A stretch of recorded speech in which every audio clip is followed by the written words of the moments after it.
আসসালামু আলাইকুম everyone, welcome to স্বর্ণামিন কুকিং স্টুডিও। আজকে আমাদের সিলেট ট্যুরের তৃতীয় দিন। আজকে আমরা কি কি করব সারা দিনের একটা ব্লগ থাকবে আজকের এই ভিডিওতে। তো আমরা যখন আজকে ঘুম থেকে ওঠার পরে আমাদের যে হোটেলের কমপ্লিমেন্টারি যে সকালের নাস্তা ছিল, এটা আমি এর আগে ভিডিওতে বলছিলাম যে আমাদের হোটেল থেকে সকালের নাস্তা দিয়েছিল, এটা আমরা খাইনি। আমরা সোজা চলে গেছিলাম জাফলংয়ে। তবে আজকে কিন্তু আমরা খেয়ে বের হয়েছি, কারণ আমরা একটু লেট করে বের হয়েছি যাতে হোটেলের যে কমপ্লিমেন্টারি যে নাস্তাটা থাকে না, এটা যে 8টার দিকে দেয়। তো আমরা আজকে 8টার দিকে খেয়ে বের হয়েছি। আজকে আমাদের গন্তব্য রাতারগুল, সাদা পাথর। তারপর রাতে আমরা একদম শ্রীমঙ্গলে রওনা দিব। তো ফার্স্টে আজকে আমরা মা মেয়ে ম্যাচিং করে শাড়ি পরে আমরা বের হয়ে গেছি পাখি বাড়িতে। এখানে একটা অনেক ফেমাস বাড়ি নাকি আছে, যেটার নাম পাখি বাড়ি। আর এইটাতে মানে একটা লোক ছিল যে এখানে, উনি হয়তো থাকে না, কিন্তু এখানে ওনার অনেক কিছু আছে বাড়িতে। এগুলা অনেকে দেখতে যায়। আগে নাকি এটা সবাই দেখতে যেতে পারতো না, তবে এখন উনি যারা ট্যুরিস্ট আছে তাদের জন্য এটা একদম উন্মুক্ত করে দিয়েছে, যাতে করে সবাই এটা দেখতে পারে ওনার বাড়িতে কি কি আছে না আছে। এগুলো আমরা দেখতে গেলাম। তো আমরা সিএনজিটাকে দাঁড় করে আমরা কিন্তু আজকেও একদম রিজার্ভ, সারা দিনের জন্য একটা সিএনজি রিজার্ভ করে নিয়েছি। তো এই জন্য আমরা সিএনজিটাকে দাঁড় করিয়ে এটার ভিতরে কি কি আছে দেখতে গেলাম। আর এটার ভিতরে ঢোকার পরে আমরা দেখতে পেলাম যে এখানে অনেকগুলা বানর, হরিণ, তারপরে যে একটা দুটা ময়ূর ছিল, অনেক কিছু ছিল। আমার আসলে অত কিছু মনে নাই। এর মধ্যে অনেকগুলা পাখিও ছিল। এগুলার মধ্যে অনেক রকমের অনেক ধরনের পাখি এখানে ছিল। তো আয়রা তো এগুলা দেখে সব থেকে বেশি এগুলা ওর আনন্দ লাগে, কারণ যে ও যে ছোট মানুষ, এই জন্য ওর কাছে এগুলোই বেশি ভালো লাগে। যে পুরো বাড়িটা এই পুরো বাড়িটা কিন্তু দেখতে খুবই সুন্দর ছিল। একদম আপনার এখানে থাকতেই মন চাইবে। আর যারা এখানে থাকে তাদের কাছেও হয়তো ভালো লাগবে, কারণ এটা পুরোটা বাড়ি অনেক সুন্দর। এখানে অনেক কিছু আছে, দেখার মতো জিনিসগুলো আছে। তো আয়রা তো এগুলো দেখতেছে আর আমাকে দেখাইতেছে। আমিও টুকটাক ছোটোখাটো কয়েকটা ক্লিপ নিয়ে এখান থেকে বের হয়ে তাড়াতাড়ি আমরা চলে যাব রাতারগুলে, কারণ আমাদের সময় খুব শর্ট। আজকে রাতেই কিন্তু আমরা শ্রীমঙ্গল চলে যাব। এই জন্য আমরা এখন আবার সিএনজিতে উঠে গেলাম, যাতে করে আমরা এখানে বেশি লেট না করে ফেলি। আমরা সোজা চলে যাব এখন রাতারগুল। আজকে আমি গতকাল ভাবছিলাম যে গতকালে আমি শাড়িটা পরবো, তবে আমি শাড়িটা পরতে পারিনি। আমার হাজবেন্ড না করছিল, হয়তো অনেক বেশি প্যারা হয়ে যাবে, আমি হাঁটতে পারবো না, এই জন্য এটা ভেবে বলছিল। তবে আজকে আমি চিন্তা করছি যত কষ্টই হোক না কেন, আজকে আমি কিন্তু এই শাড়িটা পরবো। এই জন্য আমরা এই শাড়িটা আমি আমার মেয়ে ম্যাচিং করে বানানো। আর রাজারগুলের যে ছবিগুলো আসছে এই শাড়িতে, প্রত্যেকটা ছবি অনেক বেশি সুন্দর আসছে, যেটা বলার মতো না। অনেক অনেক বেশি সুন্দর আসছে। আপনাদের সবগুলা ছবি আমি অ্যাড করে দিব। আর এখন কিন্তু আমরা চলে আসছি রাতারগুলের ফার্স্টে আমরা এখানে এসে একটা নৌকা ঠিক করে ফেলি। আর এই নৌকাগুলো কিন্তু সরকার থেকে রেট করে দেওয়া আছে। এগুলা প্রতিবার আপনি যখন যাবেন এটাকে এখানে 800 টাকা দিতে হবে। তবে আমরা যেহেতু সিঙ্গেল ফ্যামিলি, আমাদের জন্য এটা অনেক বেশি, তারপর আমরা এটা নিয়ে নিই। আর এই তো আমরা নৌকাতে উঠে ফেললাম। আর এটা কিন্তু অনেক বেশি সুন্দর ছিল। আপনি একটা সুন্দরবনের ফিল পেয়ে যাবেন রাতারগুলে আসলে। রাতারগুলের জায়গাগুলো এত বেশি সুন্দর, আপনি যখন এখানে আসবেন তখনই মনে হবে যে আপনি একটা সুন্দরবনে আসছেন। আর আপনি শুধু দেখেন এটার আশেপাশে যে ভিউটা দেখেন। এখানেও কিন্তু আমরা কয়েকটা শাপলা ফুল পেয়েছিলাম, যেগুলো অনেক বেশি সুন্দর ছিল। তবে এখানে শাপলা ফুলগুলো ছিঁড়া একদমই নিষেধ। আর আশেপাশে ভিউটা একদম এত সুন্দর ছিল, আপনার মন চাইবে যে এখানেই থেকে ফেলি আমি।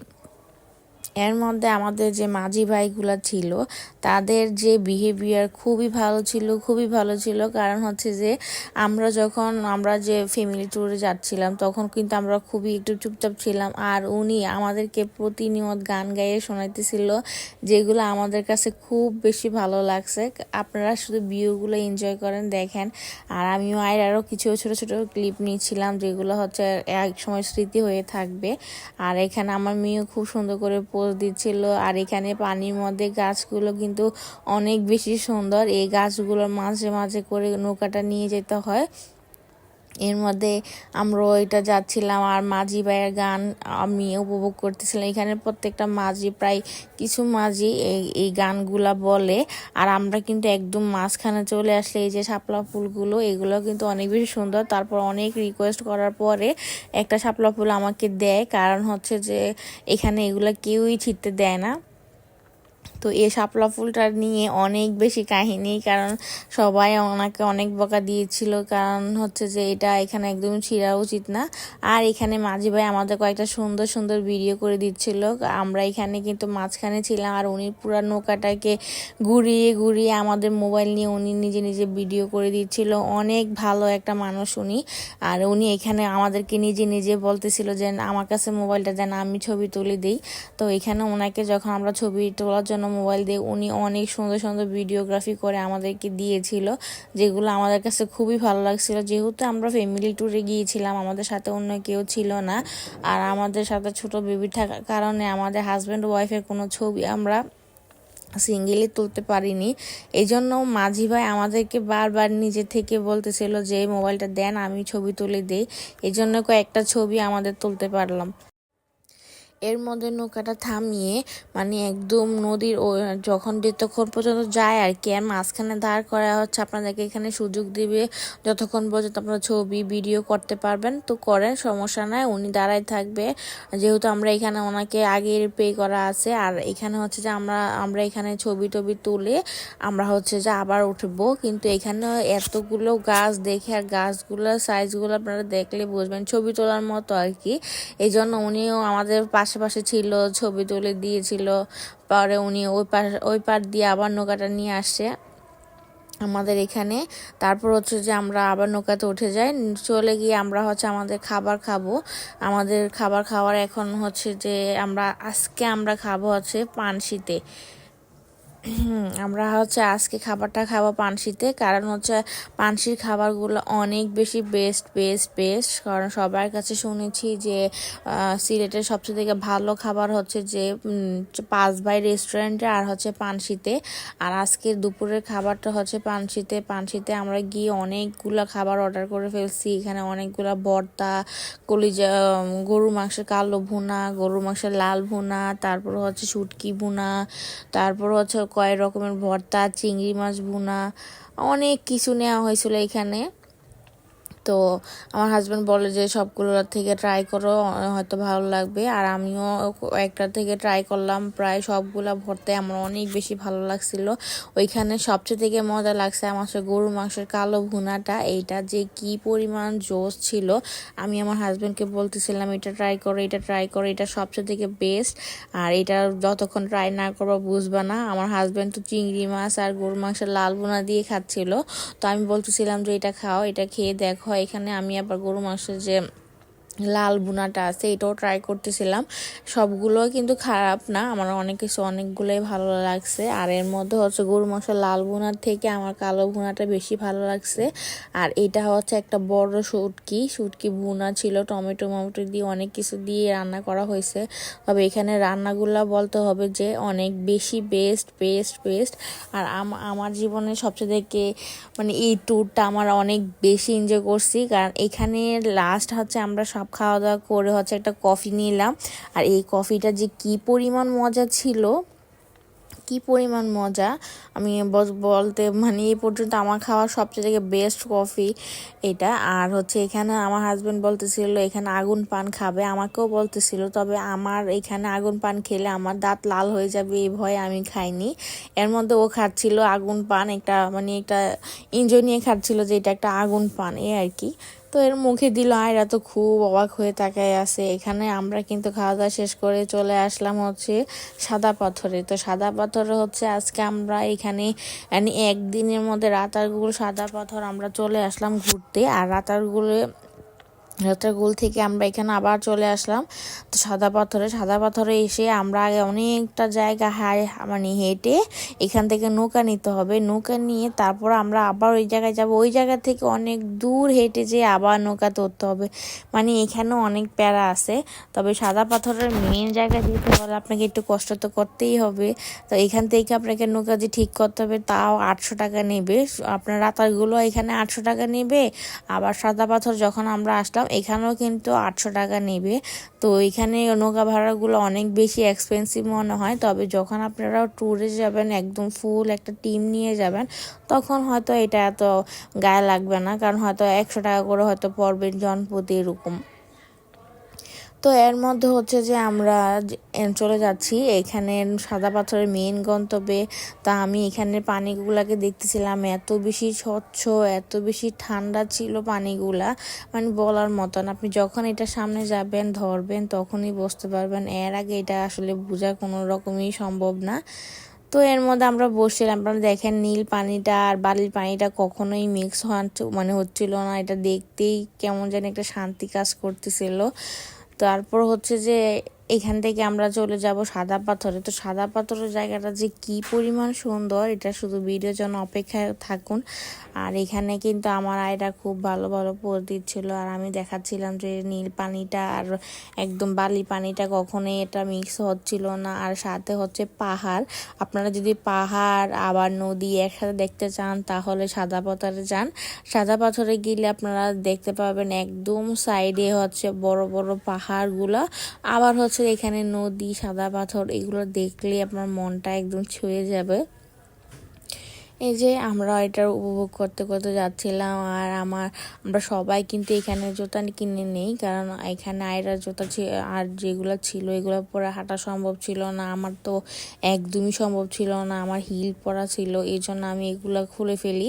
আর এখানে আমরা এই জুতাগুলো সবাই কিনে ফেলছিলাম। এখানে একটা দোকান ছিল জুতার, তারপরে কোনো রকম আমাদের এত ভালো লাগেনি, তারপর আমরা কিনছিলাম যাতে করে আমরা হাঁটতে পারি, এই জন্য আর কি। আর এর মধ্যে আমরা দাঁড়িয়ে হচ্ছে যে 2টা ডাব নিলাম, ডাব নিয়ে হচ্ছে আমরা মেয়ে খাচ্ছিলাম। এইখানে ডাবগুলো যে কি পরিমাণ মিষ্টি, হয়তো আমি জানি না কি কারণে বা কি আসে বিষয়, এখানে ডাবগুলো অন্যরকম একটা শান্তি ছিল। ডাব তো নর্মালি ঢাকাতেও পাওয়া যায় বা সব জায়গায় পাওয়া যায়, কিন্তু এখানে ডাবগুলো খুব বেশি মজা ছিল। তো এই যে আমরা কিন্তু সাদা পাথরের খুব কাছাকাছি চলে আসলাম। এখানে ড্রয়ারগুলো পাওয়া যায় আপনাদের মূল্যবান জিনিসগুলো রাখার জন্য, প্লাস হচ্ছে এখানে চেঞ্জিং রুমও আছে।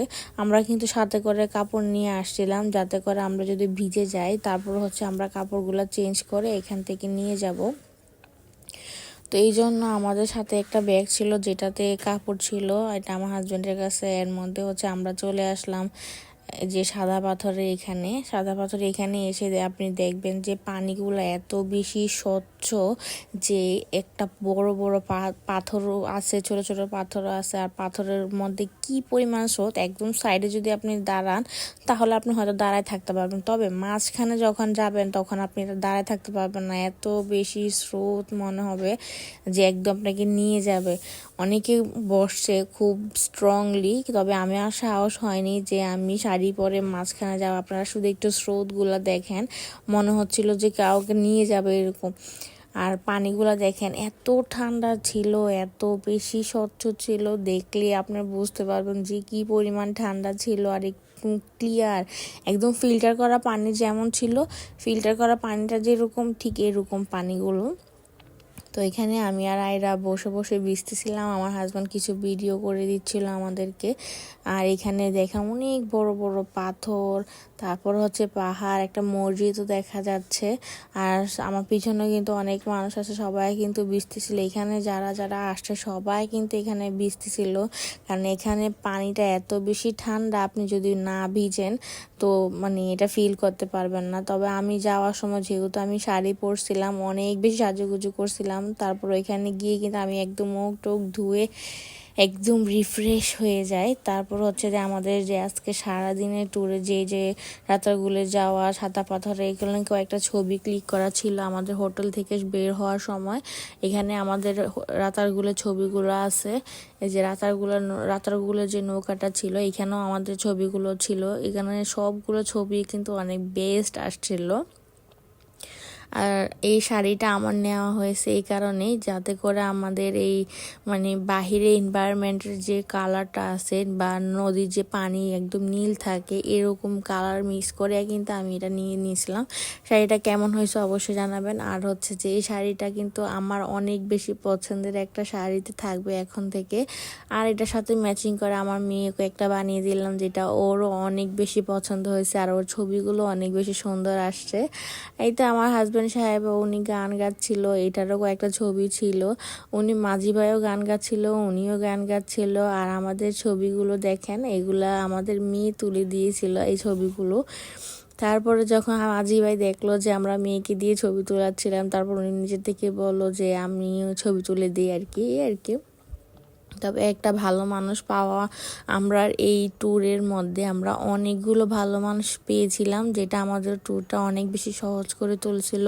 আর যদি আমরা ভালো মানুষগুলো না পেতাম, আসলে আমাদের অনেক টাফ হয়ে যেত, কারণ একদম ফ্যামিলি নিয়ে ট্যুরে যাওয়া আমাদের একদম ভয় কাজ করছিল।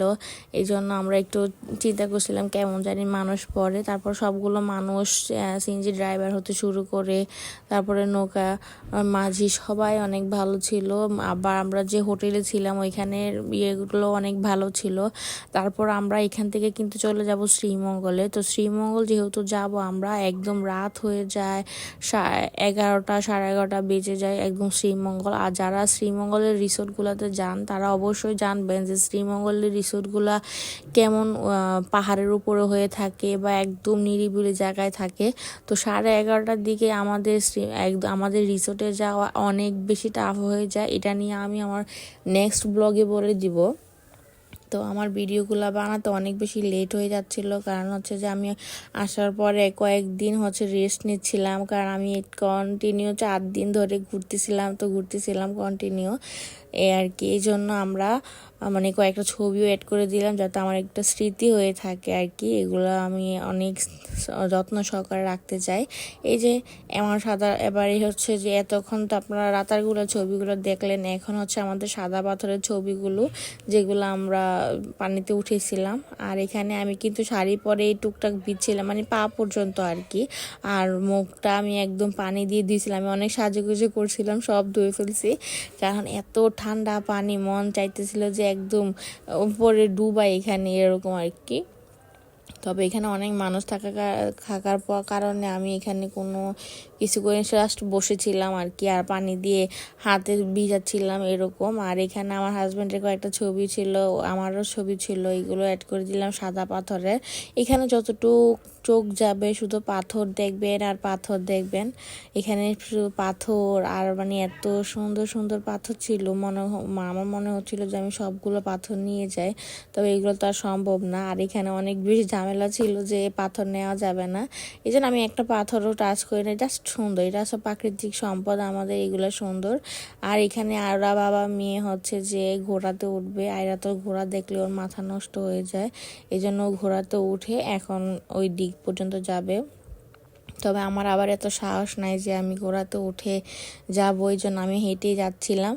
আর ওরা ঘোড়াতে যাচ্ছিল, এর মধ্যে আমার হাজব্যান্ড মজা নিচ্ছিল, কারণ আমি সারাদিন ঘরে বসে ওসমান দেখি। তো ওসমানে তারা তো সারাক্ষণ যুদ্ধ করে ঘোড়াতে বসে, তো আমাকে বলতেছিল তোমার ওসমান আসতেছে আর তুমি হাঁটতেছো কেন, তুমি তো বালা।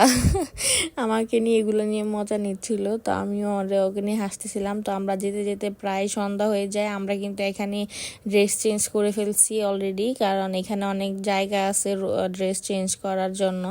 এই জন্য আমি শাড়ি পরে আসছিলাম, আয়রাও আমার ড্রেসের সাথে ম্যাচিং করে আসছিল, ওইটাও খুলে ফেলছি। আর আমার হাজব্যান্ডও চেঞ্জ করে ফেলছে। এই যে আমরা এখন এগুলো চেঞ্জ করে এখন আমরা সোজা চলে যাব সিলেট শহরে। এই যে ড্রেস চেঞ্জ করার পরে আমাদের আরও কিছু ছবি ছিল, ওইগুলো অ্যাড করে দিলাম। আর এখান থেকে সোজা চলে যাব সিলেট শহরে। সিলেট শহর থেকে আমরা যাব একদম শ্রীমঙ্গলের বাসে। আজকের জন্য এখানে, আল্লাহ হাফেজ।